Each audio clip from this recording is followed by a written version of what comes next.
what ended his life prematurely, aged 13. So he shouldn't have died. He didn't die from his disability. He died from lack of support. He died from a head injury, which was completely preventable. I was in hospital, and it was during that kind of period that there was a charity offering upholstery courses and sort of rehabilitation kind of thing. So I joined it, and it was a wonderful charity called Oakleaf, based in Guildford, and I joined it. I sort of loved it. I mean, I was like, oh my God, this is amazing. And so it wasn't until that day that they came up and said, yes, you're going to meet the king.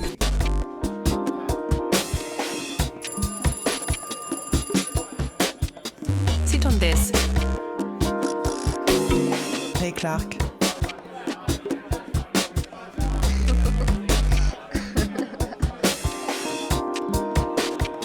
Vicky Grubb. Assieds-toi là-dessus. Sit on this. Sit on this. Ladies and gentlemen, and everyone in between, today's guest is someone we've both been really looking forward to having over. She is, of course, an upholsterer, a soft furnisher, and the Fort Brains powerhouse, whatever you want to call it, behind Sammy's foundation. Ladies and gentlemen, and everyone in between, may we present to you Patricia Alban. How you doing? Hello. Right. Hello. Thank you so much for having me. So Patricia, you are an upholsterer. Tell us about how you got into upholstery. Well, That's a good start. Yeah. I wasn't always an upholsterer, actually. So you weren't. it came a little bit later in life, I It think, happens like many. a lot in our industry. I know. Yes. Yeah. But I'd always been good with my hands as a child. So Yeah. I used to make Christmas presents for everyone. Can I ask, Patricia, where did you do this? Where did you grow up? Where did you? I was in Surrey, in Esher. So you were originally born in Surrey? In Surrey, yes. Southeast. That's right, Nice. yeah, in that area. I think I can resonate with that because I spent my childhood doing that too. I was always, I wasn't making dolls, but I was always doing things with my hands. Yes. And I always say that upholstery is about, if you have a child that loves using their hands, then this could be their career choice. It's so true. It's so true. And in those days, though, we didn't have phones, did we? Yeah. Nice. So So we all were, social we weren't media using or our anything like hands for our phones. no, we were constantly. Well, we were outdoors. So we were sitting in our bedrooms making this kind of things, weren't we? So yeah. So I did that, and I loved embroidery, and I liked all that kind of thing. Mm-hmm. But then I just went down the traditional path. I went and did A-levels, went on to get a degree in a completely unrelated field. What did you get a degree in? In French and linguistics. Oh, okay. You're bilingual. Oh, très bon. Well, I wouldn't say that. My It was French for you. yeah, I did that. So I loved languages, you see. I enjoyed that. And then, and my degree was linguistics, which is wonderful. It's science of language, so it's quite philosophical. I loved that. Yeah. And then I went on to work at the Independent Broadcasting Authority. The IBA? Yeah, the IBA. Yeah, you know it. Well, I heard of it. Yeah. I don't know how I've heard of it. I guess when I was a kid, it featured quite a bit. It did, because they regulated things. They regulated commercials. Right. Yes, that's what I did. You regulate commercials to make sure there wasn't any swear words. Yeah, and, that kind of thing. Make sure they weren't offensive and that kind of thing. Yeah. So what was your turning point then? What made you come out of that? Well, after that, I went in the music business, and I worked for Malcolm McLaren. That's one thing I did. You're joking? No, I was his PA. But I'm not the only one, because I think there's others that have gone from that sort of career. Yeah. And Bruce. I think Wendy Shorter was a PA for Stanley Kubrick. Yeah, Is that correct? That's right. And Anne was a PA. Shouts out to Wendy, by the way. Yes. And Bruce was PA to Trevor Horn. What was it like working with Malcolm McLaren? Crazy.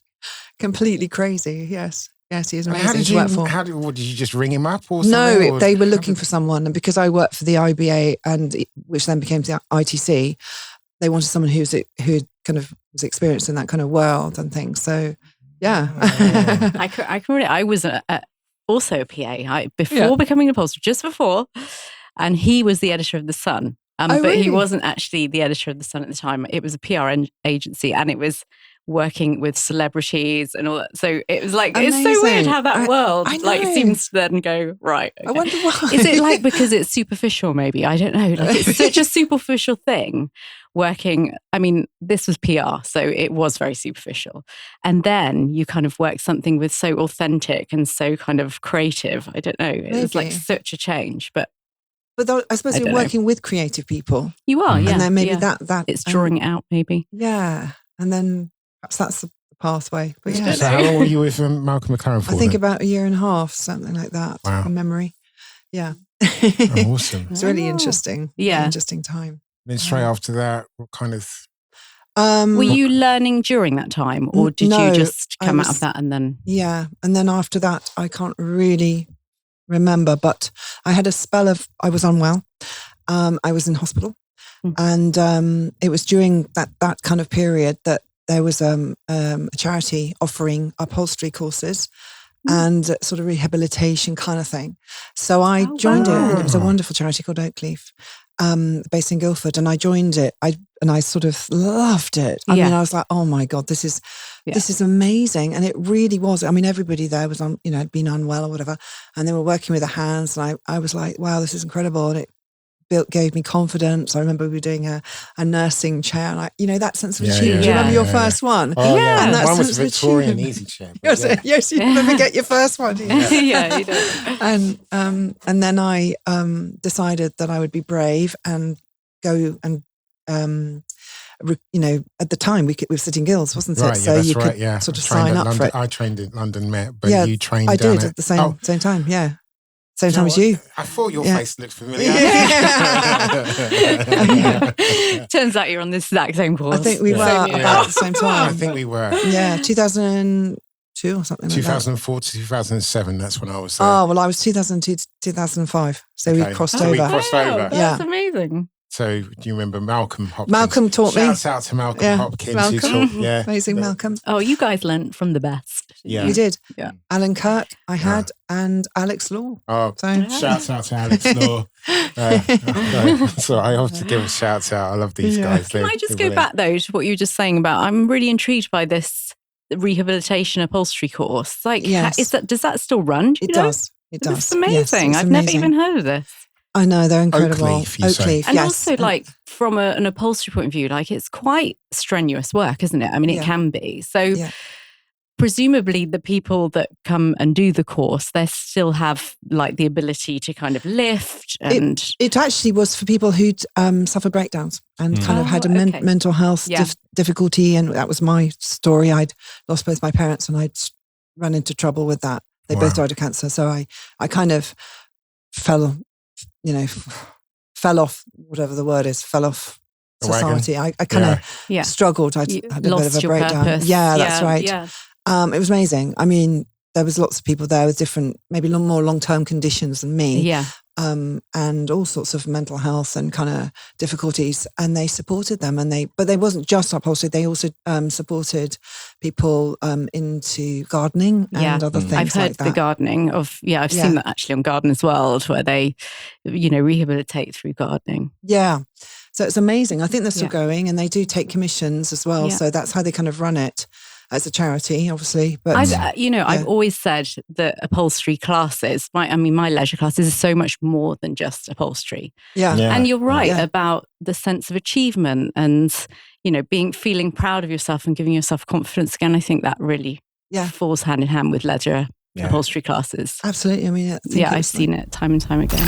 Sit on this.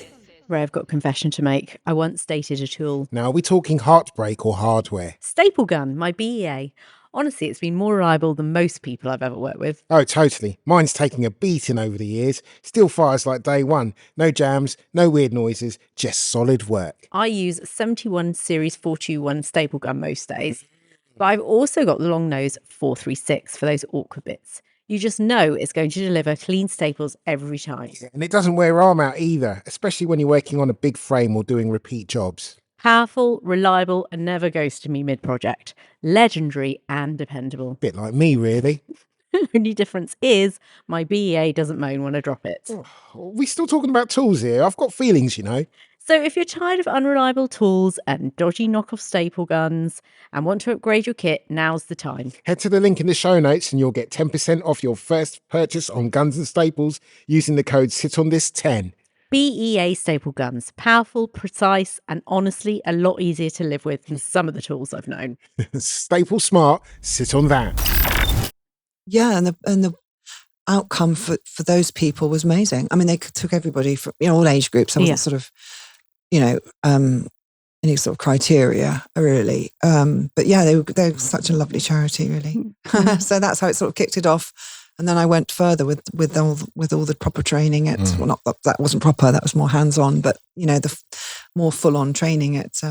But was there a point after your spell at London Met where you wanted to set up your own?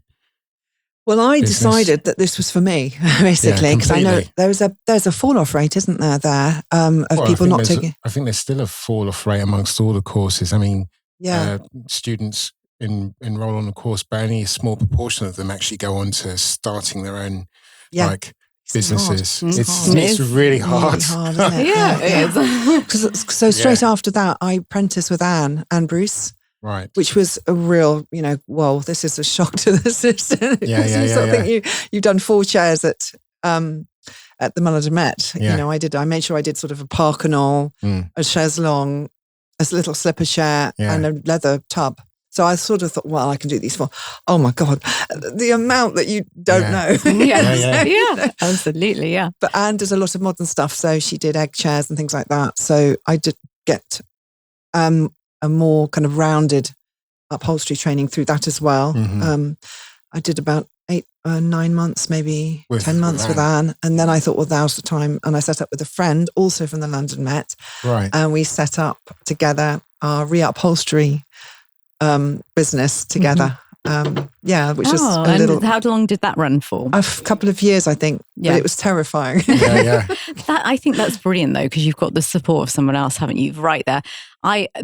Since Ray and I've got together, I've just found it such a support having someone there that I can just phone out. And you do it to me too. It's not just one way, is it? We do it to each other all the time, and Ray's like, you're a big advocate for collaboratives and you working together. I just think there's been a sea change in the industry in the last, I'd say, particularly within the last 10 years, from competition to now collaboration. Where a lot more, there's a lot more information. I mean, back when I was studying, the information on how to get started. Yeah, I mean, you would have had the same. How to price for things, it was a bit more closed. It was a bit more of how you had to prize it open from people and a bit. But now, like, information's everywhere. So it's a nice observation. I like that. That's nice. Yeah. And also people are seeing other people collaboratively working as well with the collectives, aren't they? Yeah. And they're saying, Shouts out to Bristol Upholstery Collective. Shouts out to the Sits Collective. I mean, I can go up and down. All the collectives. I can go up and down, left and right. Yeah. And I think people are seeing that and going, oh, actually, I might work with someone, and it's a great way to learn. Yes, because every chair is different, isn't it? So everyone's going to be working on different things. So and everyone's experience of a chair is also different as well. Learning different at different levels at different speeds. It's really, it's very true. So from Anne Bruce. Yes, from Anne Bruce, who's based in London, Streatham. Yeah. Then we did Alban Upholstery, which is Alban, my last name, Alban. Oh, right, Alban Upholstery, we did that. And then I sort of carried on with that on my own. Alban. Jenny, my friend, she sort of stopped it. But then I thought, well, I like the idea of this specialising and I like to do new. So I then set up the Bespoke Chair Company in, I think it was around 2012. And I was sort of inundated with work. I wanted to make things, semi-traditionally using semi-natural material, natural materials, but so that's sustainable materials, coke lock sheets and hair lock, and I did. But I was so overwhelmed. It was too much, really. And I was doing the ottomans at the time and the footstools. and I had raising so a family as well. And raising tiny children, yeah. And I took a little bit of a break, but not very much. I was sort of doing a bit of it, as you do. Which is one of the reasons it's so great, isn't it? Because you can do it around your family. And then I just ended up sort of going much more into the Bespoke Footstool Company, which I set up in 2016. And that became sort of the main thing I did, because there was enough work for me to do that. So, and I love kids as well. I mean, we've got to come. We should have come down. But the Bespoke Footstool Company. Football, nearly. There's no footballs. I can trip over my words. It's fine. It's all going to come out in the edit anyway. We're going to keep that one in. Sorry. Cheers. The Bespoke. Now I'm tripping over my words proper now. It's quite hard to say. It is. Exactly. The Bespoke Footstool Company. So, do you have a workshop space or a shop space? I have a studio in my house. I used to have a workshop space, and that was on a farm when I was in Surrey, so that was lovely. And I don't necessarily need to be out there because a lot of it's people order online and things like that. So, and I can go to them or whatever, but mainly we do it over online. We kind of negotiate. It's very, very bespoke. So everything's done from the turning of the legs. Right. Every single thing is different. To the frames, it really is the original bespoke rather than it just being a change of fabric. So, and who are your clients? Are they just the general public, or are they interior designers? They're both. Yeah. They tend to be both, I'd say 50-50 really. Yeah. So that's really nice. I love my customers. Are you doing all the upholstery still, or are you outsourcing the upholstery, or are you? I do it all, the traditional upholstery or semi-traditional upholstery, depending on what they want. Yeah. And the legs are French polished. And I have an amazing frame maker and wood turner. So everything is made from literally you see the logs come in and then I deliver them. So I see it from the beginning. Oh, and wow. we work on the design Amazing. together. Yeah, we work on the designs. Customers send me their photos or videos, or we do a Zoom. Silly question time, but I know you primarily, in terms of that aspect of your business and your activities, you focus on footstools and ottomans and things like this. But if someone comes to you with a chair, I sometimes do it, but I tend to pass. This is where collaboration comes in, doesn't it? I will pass them on. Really? Yes. You're not tempted to, I might just take that. I'm always tempted. We're always tempted, aren't we? When things come in, you're like, sometimes, but mainly I will tend to pass on. But the Bespoke Footstool Company, that's just one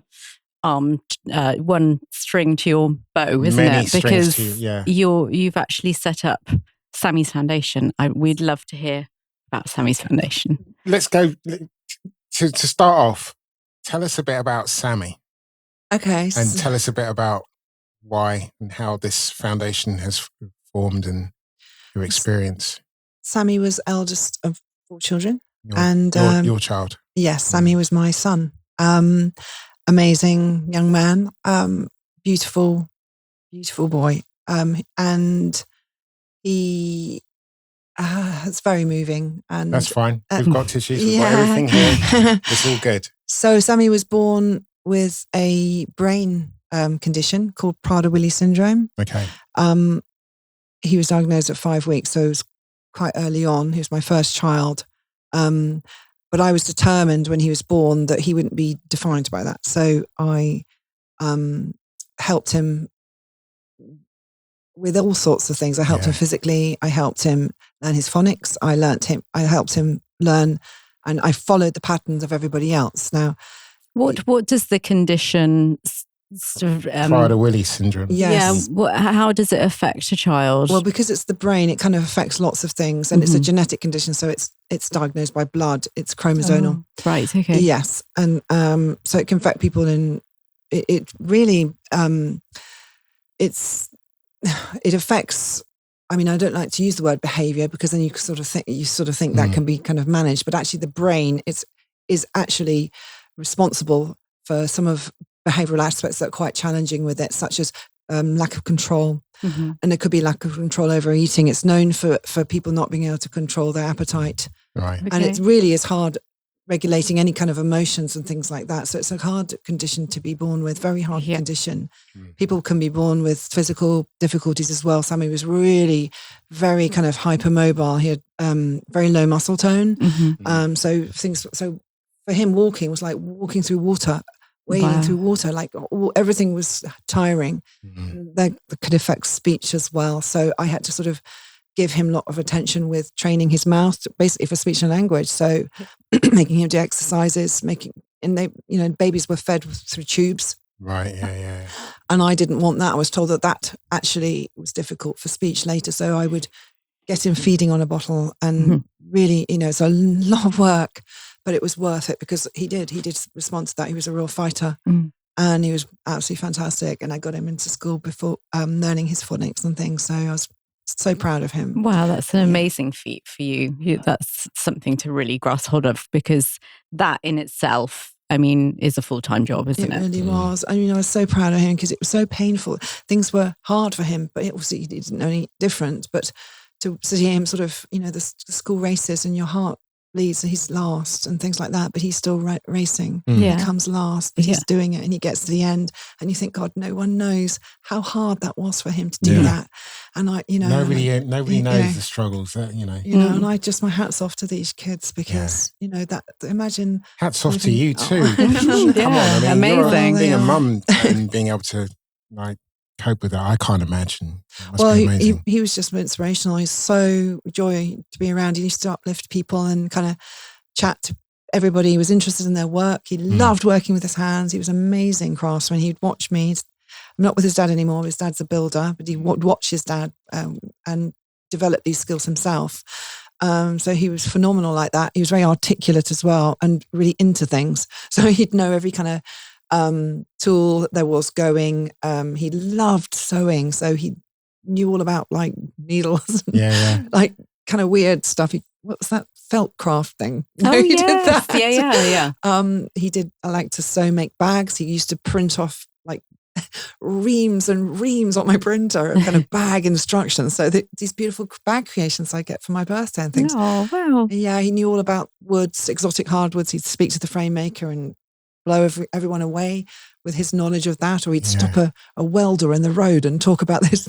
People would like go, wow, this is amazing. And he'd be so interested. Yeah. People would stop, they put their tools down, they talk to him and he lit people up. People used to come to my house to talk to Sammy because he was that lovely to be around. Or he'd go to neighbours and make them elderly neighbours who he knew. He'd say, well, that person looks like they might need a friend. So he'd go to their house and make them cups of tea and sit and chat with them. And people would just go, I love that boy. He's just special, really beautiful. Now we had a terrible time because obviously with all these abilities that he had, he also had the disability, and he just needed and deserved and by law should have had correct support for his disability. Now that was taken away from him in 2014 for various reasons. Government. Yeah, government support to help him basically with care and treatment.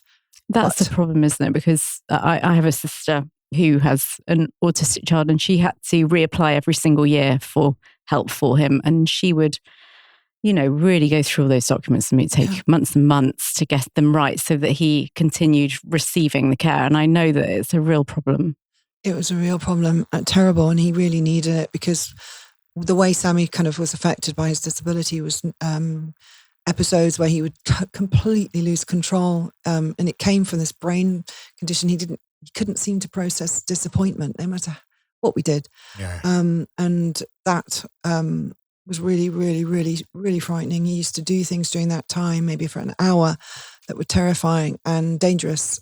And I was really begging for support, which he needed. And so was everybody around me, social workers, police had to be called a lot. And also his school. And he was out of school again. He was failed in that way. So he really had so much, neglect, to be honest, is really the only word for it.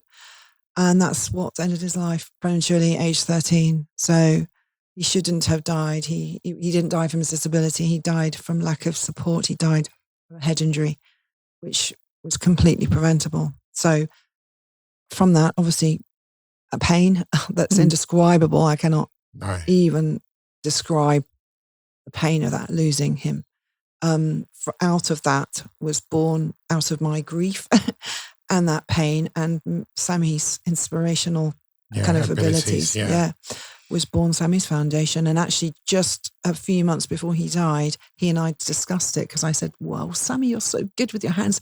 God, and it's very mindful for you because it is how we found peace, actually. Yeah. So I find peace. Yeah. Be World War III going on out there, and I'll just have my door closed, my tunes playing, and just stitching and stuffing, and I'm at peace. That's right. And he would be out there with a hammer. You'd hear the sound of in the court. I have a little courtyard garden. He took it over. It's his workshop, basically. And he'd be out there hammering, making things. He made boxes. He made all sorts of stuff. He loved DIY as well, you know. So he loved it. It kept him stable. He enjoyed it. And I said to him, God, we should set up a school or something.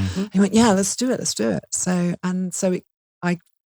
like his funeral was a matter of weeks. I mean, I can't imagine the pain of it. And I was with my brother and I just said, oh God, should we not have flower money? Should we ask people to donate? Should we do it? Should I make myself do this now? And he said, let's do it. And if it wasn't for him, I don't know whether I would have done it then, but I'm glad I did. And we kind of fundraised, and the idea then came into fruition then when I was very, very raw. And it kind of, had to sort of sit there for a little bit as the years went on. But then it came up to what would have been Sammy's 18th. And I thought, no, so I've got to do it. We have to launch now. We have to launch now. Yeah. So against all these sort of odds of, how difficult it was at the time, I set that date and went for it, basically. Sit on this. Hey, it's a massive roll you're hugging. This fresh Hessian just arrived from Martin's Upholstery Supplies, and yes, I'm emotionally attacked. Well, that explains the grin. You do love a bit of 12 ounce. Hey, don't knock it. It's the unsung hero. Holds my springs in place, neatens up my work, and smells like proper upholstery. I love the smell of 12 ounce in the morning. Yeah, I actually ordered from Martin's last week. Foam, webbing, a few finishing bits. It all turned up in 2 days. No faff. That's what I love. Whether you need a tin of glue or 10 metres of calico, it's all there. And it's all brilliant quality. It's definitely my go-to for top-ups, especially when I realise I've run out of something mid-project. Yeah, which is about every week. Exactly. Martin saved me from full-blown panic attacks more times than I'd like to admit. If you're setting up a workshop or just need the basics, Martin's has the lot. And as a special treat for our listeners, they're offering 5% discount on all foam and upholstery sundry orders. Just check the link in the show notes below and use the code SITONTHISMartins5 for your discount. Martin's Upholstery Supplies. Solid, speedy, and always got your back. Sit on that. While at the same time being a mother to the other children, and at the same time running your upholstery business. Yes, that's right. Keeping that on the road. I haven't got much to say in this episode, ladies and gentlemen. You're amazing. Thank you. It's really inspirational. Wow. I've got to ask a couple of questions. So, obviously, running Sammy's Foundation is no small feat. If you can think now, it's been running now for a few months. Well, actually, only a few months because we launched in. Of course. We launched in December last year, but we'd obviously been doing a little bit of pilot work before that. Yeah. And the charity was registered in August last year. Wow. So not long. But as I say, we were doing a little bit of pilot work, a little bit of feelers were out before that anyway. I see quite a lot of Sammy's Foundation work on social media. So I'm left with the impression it's been around for years. Tell us the premise. I mean, obviously, Sammy was amazing using his hands. Yeah. And he liked to tinker. And presumably you showed him a few tricks of the trade. Yes, he helped me with upholstery. He loved doing upholstery, and he would rip down furniture for me. He loved it. I mean, God, he loved it. I showed him webbing, and he was just really good at it. Really brilliant with the hammer as well. Absolutely skillful. And so going forward then, you thought that Sammy's Foundation would be about bringing other children in That's right. With disabilities. It's the premise behind it is special needs is training young people with neuro disabilities in rare and endangered heritage crafts. So only heritage crafts, basically. Yeah. Okay. So that encompasses not just traditional upholstery, but also crafts like passementerie, panework, French polishing, wood carving, wood turning, all sort of furniture related. Yes. And some basic cabinet making, things like that. So I thought if we keep it around the furniture, that's something reason being that I know that world. Yeah. And young people then can pick the thing they want. Because obviously crafts are adaptable and flexible. It's very bespoke again, which I love bespoke. Yeah. You can match the person and their needs and their talents with a craft or part of a craft. So it doesn't have to be the whole of the upholstery world. They could specialise. This has only been running for a couple of months, even. It's brand new. And so I feel really strange answering this question, but even in this short space of time, the last couple of months, I suppose, what has been for you one of the most moving or unexpected moments since starting this foundation? It's a great question. There's been 3. One was the very kind of first workshop we did, which was with several tutors, several craft, and lots of young people from different kind of backgrounds and different needs. It was held at a school for young people with severe learning disabilities in Broadstairs. So we had young people from that school come in. We also had people in the community, young people who were autistic, who were out of work, out of education, who'd lost hope, who were, in despair at home doing nothing. And we had people from sort of schools like the school that Sammy went to, which was a school for people with on the autistic spectrum. So we had people from all sorts of walks of life, and they all came together along with the 4 craft that we had going. It was a kind of pilot. It was amazing. We had Rachel South doing cane work. Amazing Rachel. Yeah. Stuart Kemp, French polishing. Shouts out Stuart. Shout out. Rachel. We had the wonderful Libby Ashdown on the loom, passementerie. Wow. And she came at the same time. And it was a 2-day workshop. And I was doing the upholstery. And the atmosphere, it was beautiful. I was so happy. We had the BBC there too, so it was a lot going on. Yeah, it was busy. Yeah. And this is your first workshop. That was our first main workshop with lots of things happening. Yeah. So obviously, I was like, how is it going to be and things? But the atmosphere and the way everyone gelled together, because the youngsters were different. They were all very different needs and things like that. But you had people helping each other. They all came back the second day. And they were absolutely all eager. I would say all of them said, we want to do this again. Wow. And some have really sort of gone on to, have, amazing opportunities that are opening up for them. So that was the first unexpected kind of, real highlight when I realized, this is working. Yeah. The second was the families. Now, I should know the families because I've been there. But obviously the families, you see a look, and that's a look I recognize, and it is despair. But the families, the joy and the support they've given, because their whole world is opened up for their hope for their young person. And obviously they can see the talent and the potential in the young person, and to have that validated by us, who then want to believe in them and want to kind of give them a future kind of career, that the family, the family kind of support. And honestly, it's amazing. It's humbling to see, they're grateful. And I wish they weren't grateful. I wish it was always there for them and automatic. But it's really beautiful to see that. I'm guessing in that position, you feel that your child is so reliant on you, and you can't see you almost can't see a future because it's like there's so many barriers to career, to living, self-sufficiently, so many things that are put against you. Right. And then to see them doing something in a workshop where they're independent and they're able to work. That's right. And enjoy something, that must be, and I can, like Ray says, there's that hope there for them. You're absolutely right, because what seems to happen is that, there's lots of, amazing work going on of getting people work ready, and which is kind of terrifying for people. Well, with this, you don't have to do that because you can do it at home. Yeah.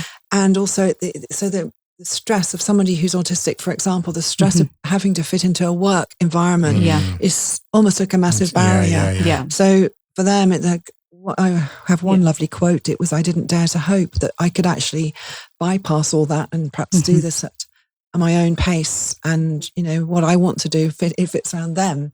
So that is really, really great for people to see. And also, what kind of work can people do? I mean, this is there. So this is so flexible, isn't it? So adaptable and so skilled. So they can do that. It's the perfect match kind of thing. So the third thing was actually my other thing that was very unexpected. You said unexpected as well. Meeting His Majesty. Yes. Oh my gosh, how many things have you done in such a short period of time? This is incredible. It's the whirlwind of it, isn't it? Yeah. That was. And so what was he like? He was fantastic. You got a footman or something sending an invite to you. And then you turn and how did this come about? Yeah. Well, it came about, again, people are wonderful. I was so supportive. One of my customers actually for footstools was the Governor of Windsor Castle. And I went back to you asked whether I ever did reupholstery and things. Well, I did for him. Right. I did something and I went back a second time and I had to sort of say what I was setting up. I just couldn't not. And he was amazing. And he has been helpful to me, really, really kind and supportive and helpful. And he he's got an audience with His Majesty. Yeah, I mean, he invited me basically to the garden party of the training and skills garden party in May. And I didn't know whether one of 7,000, I didn't obviously expect anything. No. But then they did say that you will be meeting a member of the royal family and to send a bio in. So I did. Again, a member of the royal family. It could be anyone. Well, not anyone. Yeah. And so it wasn't till that day that they came up and said, yes, you're going to meet the king. I couldn't believe it. Absolutely. I was so pleased because I know how much heritage craft means to him. Yeah. So that was, really exciting. And I knew I had a few seconds. Well, I had a few minutes with him actually. So I managed to persuade him that this was a great idea and the young people were the perfect apprentices. And he took that on board and kind of said, well, they have to come up. They have to come up to Highgrove and they have to be apprenticed. And yes, he was very supportive, incredibly supportive. Getting the feeling here that this you've turned like a tragedy into an amazing opportunity for possibly millions of people. And I'm kind of interested in how it's affecting you as a person as well, how it's changing you. How is it making you feel? How are you able to keep up this energy? Do you know what I mean? Well, so I don't know about that. We all worked hard, don't we? When juggling all sorts of different things, aren't we? All of us, you guys too. Well, it's so beautiful to be able to leave a legacy for Sammy. I was just leading on to what you thought your legacy would be. Yeah. So the legacy for Sammy, I mean, I do campaign as well for young people with his condition and young people with special needs. So I've been doing that with Prader-Willi specifically. And yes, I have, I'm on the panel with the Disabled Children's Partnership. And I have been since his inquest actually. So I have done a lot of campaign work too. So the Instagram that I do that on is called Sammy for Change. So just a plug there, number 4, because I have 4 kids. Whatever you like. That tells Sammy's personal story. So that is where I do the campaign work, and I did a lot of kind of work around that and telling Sammy's story. The BBC followed Sammy's story because it was horrendous. He had an Article 2 inquest. So I do that, but that is, I'm proud of the fact that I've managed to sort of persevere with that tenaciously and get somewhere with Prader-Willi being recognised as this vulnerable condition it is. And that work's still ongoing, but we're hoping that they've been listening, because Sammy had a prevention of future deaths, which is quite a high kind of outcome. It's basically where a coroner feels that other children may die. Right. So that was really important to me. We had that, and that went to government. But even since then, I've been kind of working to try and improve the outcome for these youngsters because they die prematurely. And it's, to me, I can't sit back and do nothing. So that is one legacy for him. But, obviously that's quite hardcore legacy. This is actually a very positive legacy as well. I mean, this one's very positive in the sense that it's a lighter one, I suppose. The other one's very important, but this is slightly lighter. Yeah. And it's lovely to know that his name's there. So that's really beautiful for me, and but I'm just the mouthpiece, really. It's the kids that are doing it. I'm just the microphone saying, look at what they can do. They're doing all the work. Do you have any plan for Sammy's Foundation in the sense that right now you're doing the workshops and introducing children to the different crafts? Would you eventually open a school, for example? Is that something that's kind of in your dream? Or Well, the plan with it is basically two pathways, actually. Yeah. One is a heritage crafts course where they do proper tasters, a little bit like what we've been doing, but rolled out more nationally over the country so other people can take these courses and do them elsewhere. And they'll come with manuals and things like that and lots of guidance and the rest of it, what's needed to, to support a range of needs, because I didn't want to exclude people like Sammy. He was always excluded because he was obviously had a lot of risk with his behaviour sometimes. So people didn't want to know. It was too difficult. So I'm deliberately not excluding those youngsters. They can, Sammy, with all that complexity, is very gifted. So we young people, severe learning disabilities, everybody, anyone, the only criteria being that they want to work with their hands and they're passionate or gifted. So so the plan is that the Heritage Crafts course, which is 10 modules, different modules, the ones I mentioned, running either as modules on their own or as the whole thing. People can do everything. And then they discover, I really love French polishing or something, or I'm really good at wood turning. That's the one for me. And then how exciting. They can then go to further training through, we're very lucky to have had some scholarship funding, some bursary funding for a couple of them to move on to doing further training. Is that through that's through City and Guilds, actually. Yes, and the King's Foundation also want to help work with us collaboratively on this kind of work. So getting into further training and things. So that's fantastic. So they can either do that, or those that prefer to specialise in one thing. We will be developing a range of heritage products for sale that will be that's great. Smart. Yeah. So things like passementerie, perhaps tufts, certain type of passementerie, also sewing aprons, for instance. Well, it's heritage crafts, maybe the mattress cushions as well. So things like that, but completely done in the authentic way. So hand stitched, and because these guys have time and they have patience, and they are able to do this stuff that perhaps others, So in other words, we're using kind of the problem and turning the problem, all that time into the solution. So, I think this is wonderful. I think that I'm thinking actually of my nephew, Kian, who actually is very good with his hands as well, but he's in his 20s now. But so he went to an autistic school, and then he decided that he wanted to do carpentry, and he actually went to a mainstream college.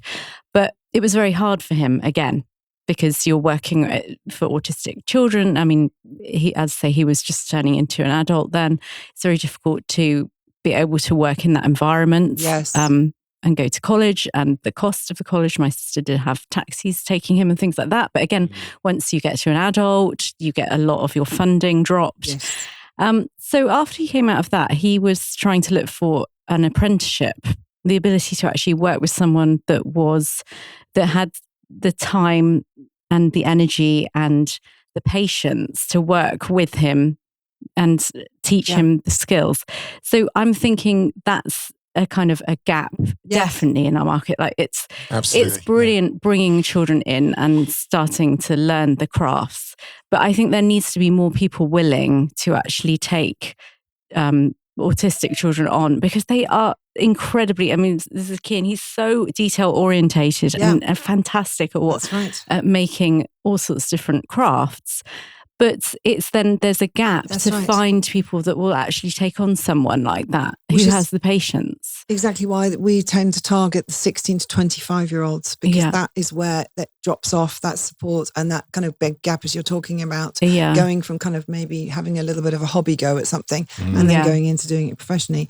So that was why I had the third element, which is on my model, which was three things: heritage crafts, neurodisability, and interiors because interior design is where you can make the things, where the output will be, where you will have someone commissioning from you to do maybe mattress cushions or something like that. And the idea being that they can either go off and do further apprentice work if they want to, or that would meet their need to do that. Or if they prefer to just focus on one thing and become really good at that, then we will run the hubs for them to do that. And those products, we can help people become self-employed in that thing. If the public want to donate to Sammy's charity, how are they able to do this? We would love that, because as a new charity, everyone's strapped for cash. It would make such a difference. It means we can run more workshops. They can go on our website, which is sammysfoundation.org, or go to our Instagram, which is Sammy's Foundation Charity, and all the links are there. Right. But we would be so grateful, because it really does help us. Well, hopefully a little bit of exposure through this podcast might bring that. We'll see. Fantastic. Yeah. I've, as you will have guessed, I've just been totally like, shut up. Like, this has been absolutely amazing. There's so many other questions that I thought to ask, but you've pretty much answered them already. Well, we're really proud of, because 2 young people with actually very different needs have been awarded these scholarships, and one is Lily, and she's going to train under Libby Ashdown, doing passementerie, and her words were, I didn't dare to dream. She's incredibly gifted with her hands. She came on the mattress making course with Gareth, and he was like, I'd employ her straight away. Wow, amazing. Shout out to Gareth, he's fantastic. And how old is Lily? Lily's 21. She might be 22 now, but she was a young adult again in her bedroom. Yeah. Doing, struggling with hope really. And a lot of them are. We have others, we welcome them with open arms, because if they find their kind of niche, they find their skill, then their whole world opens up, the future opens up, they can get the books. It's going back to purpose, having a purpose and meaning. Yeah, absolutely. And, they can come, I hope some of them will come to the festival Upholstery and you're appearing there as well. Amazing, yeah. We have a stall. You have a stall. That's brilliant, yeah. I'm hoping some will come and they can have a look around at all, professionals working, which would be nice for them to see. And anyway, so the other youngster is Kyle. Kyle attends Stone Bay, which is a school for young people with autism and who have severe learning disabilities. So Kyle is amazing. He's very artistic, and we started him off on French polishing with Stu Kemp. And he took to it like ducked water, and I've literally just done a post actually. Stu is such a great tutor in that regard. He's fantastic. Yeah. Is he fantastic? Shout out to Stuart. You already shout out to him, I'm sure you did. Well, you can edit that bit out. Amazing. So Stu, so he's got a scholarship to work with Stuart, and to improve on his already really impressive skills. Yeah. He actually turned up to our launch. His granddad spoke at our launch, and his granddad is his carer. His mum's died. His nan's died, and Patrick is the carer. So for Patrick and the family, again, going back to the impact on the wider family, he's just, I see a future. I see a future for Carl. I've got hope. And that's all from the craft, because, Carl's done it all. As well. I'm just the facilitator. Yeah, but I've got to say, Patricia, listening to you and listening to your story, you've so inspiring and so meaningful. You're giving lots of people hope, I think. Just being able to give young people of any particular description, particularly ones with special needs, that outlet. That's just amazing. That's just so solid. And I just hope for you that you can, keep that energy going. Yeah. Grow and grow. I can't wait to speak to you this time next year and see. Absolutely. If you're up for that. Yeah. We're still knocking around. Just to see how it's evolved. Yeah. I mean, Ray and I have a we have a vested interest in young people too. It's part of our remit. It's what we've got to do. We've got to try. Like we've sit on this, that we want to bring young people and draw, and we've just been trying to book up our first teenage course that we're doing in my studio at the end of July. We've had a lot of feedback from industry in doing this podcast that there basically is there's not enough young people engaging in the tools and engaging in the craft. Yeah.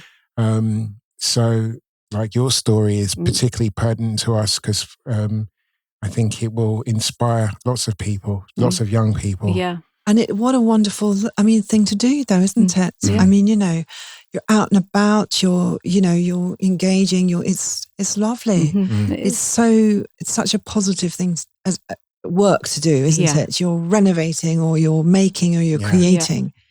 Yeah. It's a lovely career. I don't suppose, and this is a silly question, but with all that you've got going on, you don't have the energy, time to, your own personal little upholstery projects or something that you...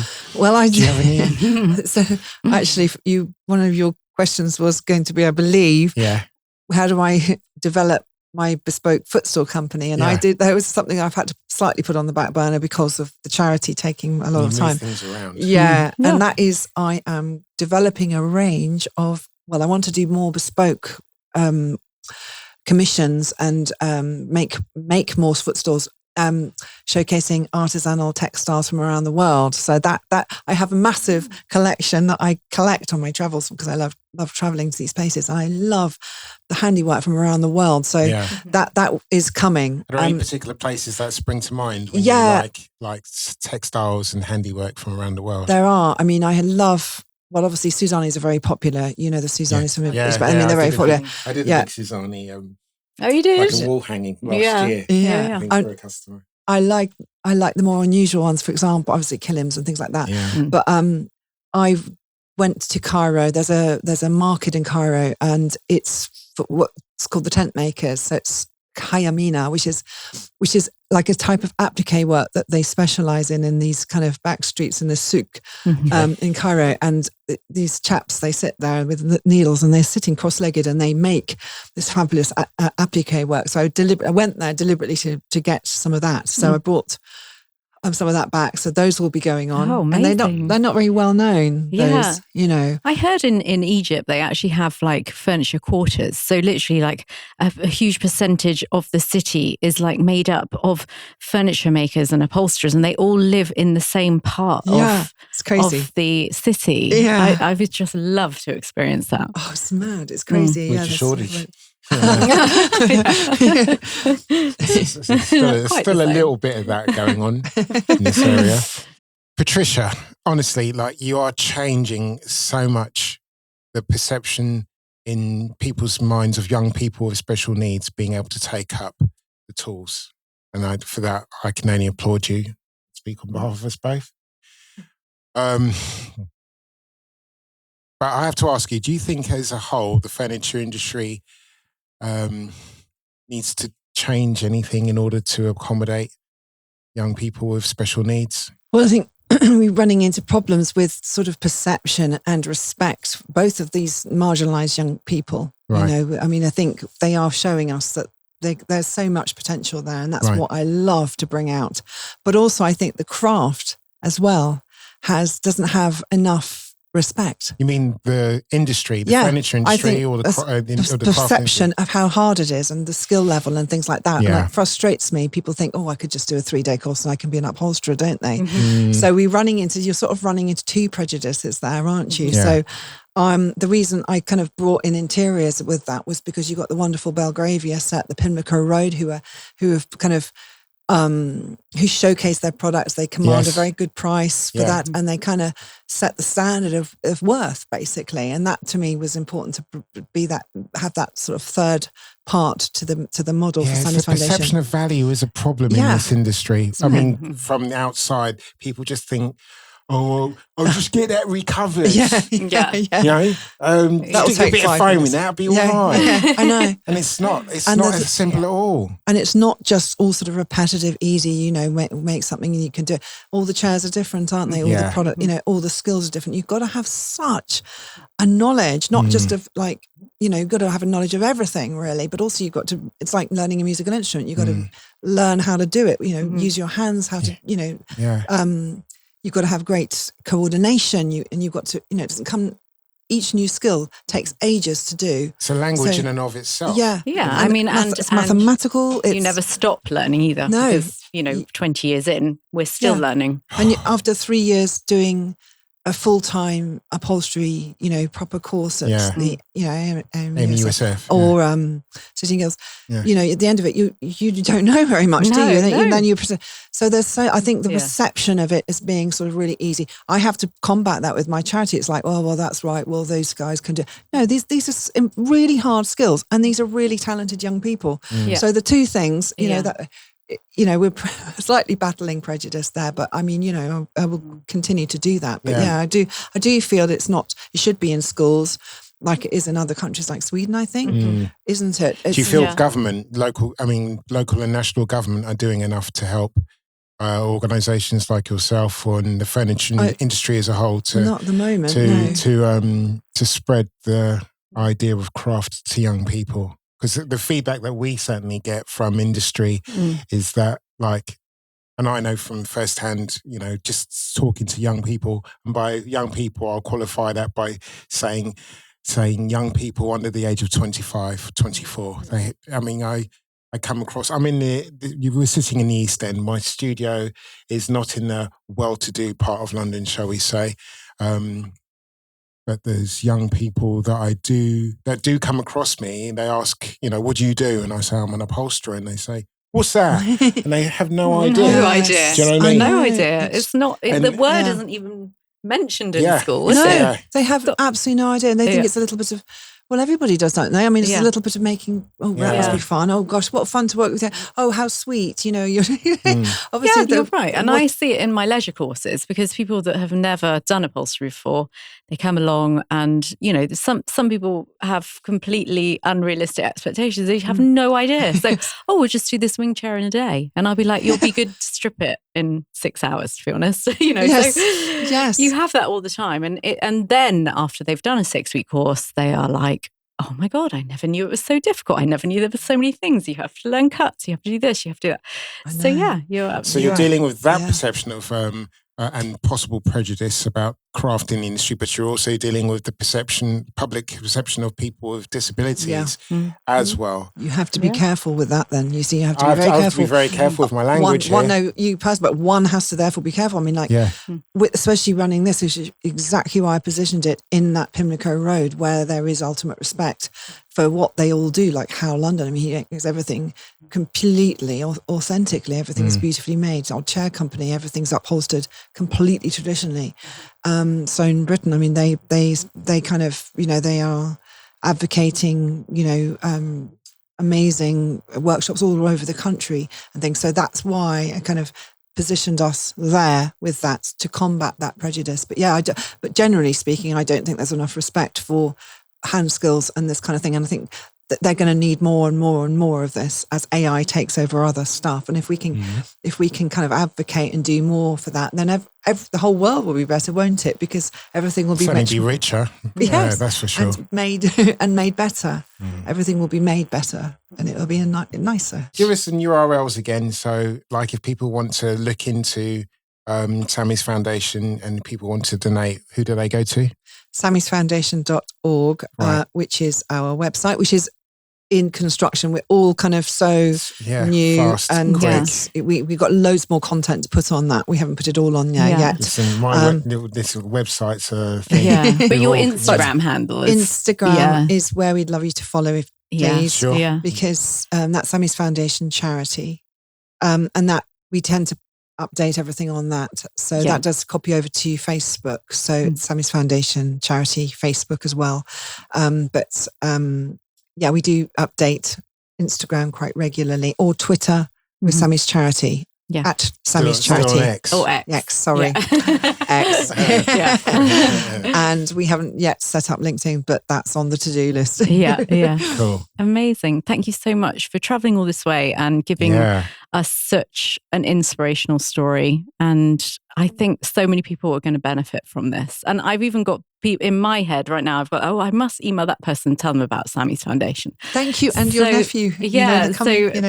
please introduce us to whoever you think. Absolutely, and if people want to reach out as well, if they can think of someone that they, and at the moment, as I say, we're just in the Kent area. We do have connections elsewhere, so we can sort of signpost people until we're a bit bigger. But if they are interested in getting in touch, on our website is a link to a form, and they can fill that in, and then we'll come and we'll follow it up. So fantastic. This has been amazing. Thank you, Patricia, for your time and your energy and your commitment. You're absolutely inspirational to generations, hopefully, of future upholsterers of varying abilities, of varying backgrounds. Just please keep doing what you're doing, and thank you. This has been Patricia Alban, Vicky Grubb and Ray Clarke. As you might have gathered, I've got nothing else to say. I'm just totally blown away by this two amazing ladies, but this particular lady in particular. If you like what we do, please follow, like and subscribe. And thank you, Patricia. Thank you for and this has been Sit on This. Sit on This